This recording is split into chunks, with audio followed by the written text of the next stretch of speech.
The substrate, as you said, represent the larger fraction of the device. So replacing the conventional material with biodegradable and flexible substrate can reduce the environmental footprint.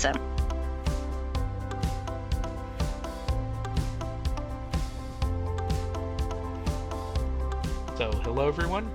I'm Dave Bahr, Editor-in-Chief of MRS Advances.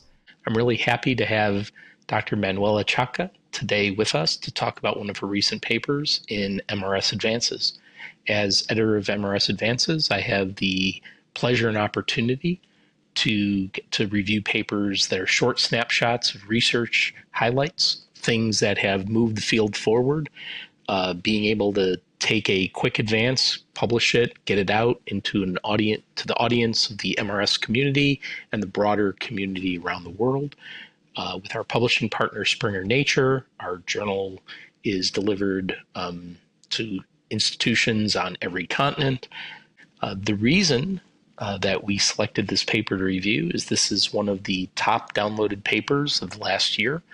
And so it's really exciting to be able to share a paper that has generated a lot of interest, a lot of reading, and get it out and share it with people that are here at the spring MRS meeting in 2026. Yes, first of all, thank you, David, for this kind invitation. It's my pleasure. I am Manuela Ciocca. I am a researcher in Italy at the Free University of Bolzano. In your paper on biomaterials for advanced biosensors and bioelectronic device development, the application seems to be pretty wide-ranging. And clearly there's an audience based on the number of downloads of the paper. It's clearly captured people's imagination. Who do you think the primary audience, or who do you think is downloading and reading this paper? Well, I see the audience is highly interdisciplinary for sure. The paper is relevant for researchers that works in biosensor and bioelectronics, but also for researchers that are interested in sustainable materials, flexible electronics, biomedical interfaces, and for sure, environmental sensing.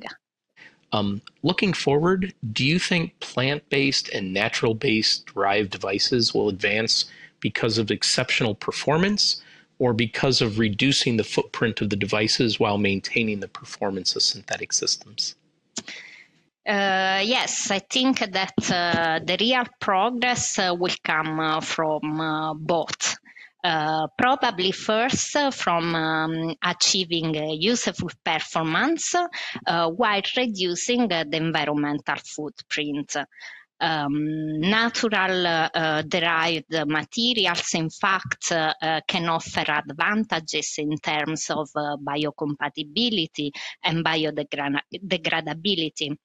But at the same time, they also have unique functionalities.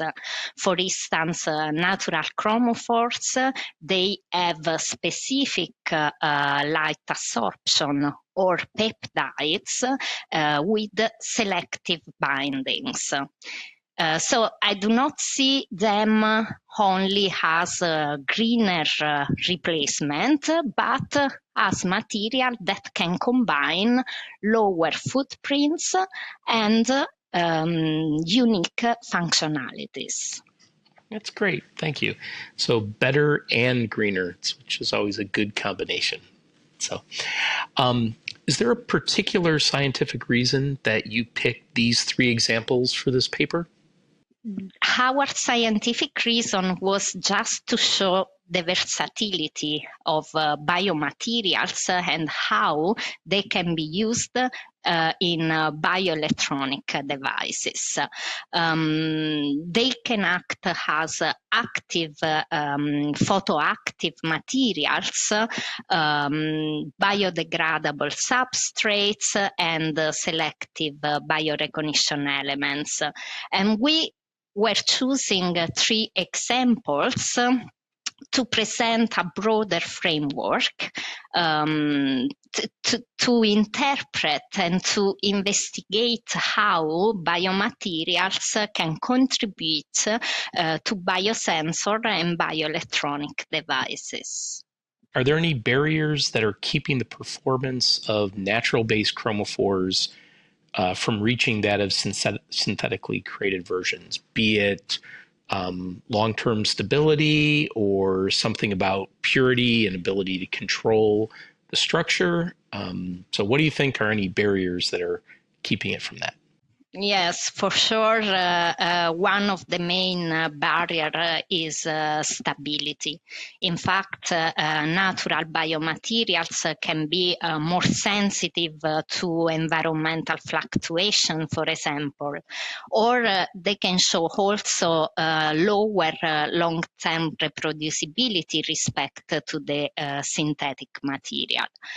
But at the same time, they can offer interesting functional properties. So the challenge, according to me, is to improve stability and consistency without losing their natural properties.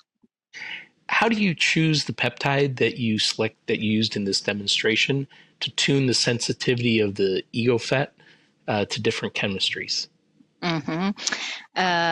So the key criterion is for sure the selectivity to the target analyte. In our case, we have chosen the peptide because of its specificity to bind with polystyrene nanoplastics. The general idea is to select a peptide with a strong and selective affinity to the chemistry that you want to detect. And this binding event is what changes the interfacial properties, and therefore it can modulate the transistor response. In our case, the current drain response of the transistor. And in our case, it was also 60% of selectivity higher respect to the standard Bahr electrode, not functionalized with the peptides. Since substrates are the majority of a volume of many devices, do you think natural-based flexible substrates are going to be required to lower the footprint of these kind of devices? Or do you think just focusing on the active part alone would be sufficient? I would say that they are not always required, but for sure they can play a very important role. The substrate, as you said, represent the larger fraction of the device. So replacing the conventional material with biodegradable and flexible substrate can reduce the environmental footprint. In our case, we use the cellulose silk fibroin films, and I think those are a very good example because they combine sustainability with the optical transparency and mechanical properties that are needed for bioelectronic devices. So, and in speaking to kind of the next generation of materials scientists out there, if you had to look at somebody that was, partway through their PhD and looking, how are they going to start distinguishing themselves as they move forward, what advice would you give researchers just entering this area? I will suggest to them to embrace interdisciplinarity because this area sits in between material science, chemistry, electronics and physics, and biology. So in science, I think it is very important to be open across the scientific fields.